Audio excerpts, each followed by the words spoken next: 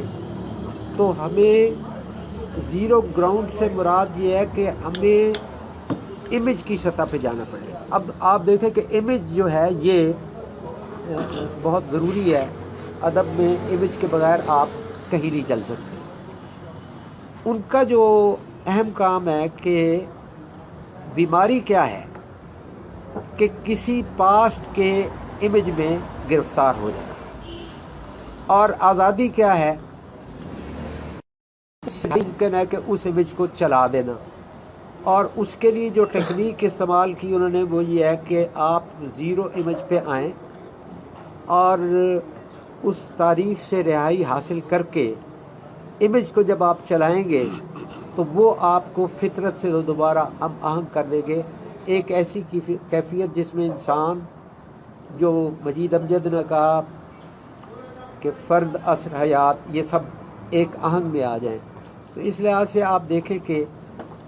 ہم جب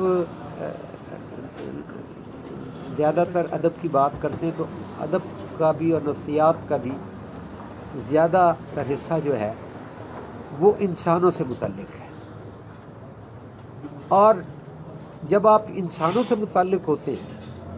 انسانی فطرت سے متعلق ہوتے ہیں, یا اپنے آپ سے متعلق ہوتے ہیں, تو ہم اپنے ارد گرد کی نیچر سے بیگانہ ہو جاتے ہیں. اور جب آپ نیچر سے بیگانہ ہو جاتے ہیں تو پھر آپ کے لیے مسائل پیدا ہوتے ہیں کہ ادیب کو صرف انسانوں کے کردار میں نہیں اترنا ہوتا, اس کو اشیاء کے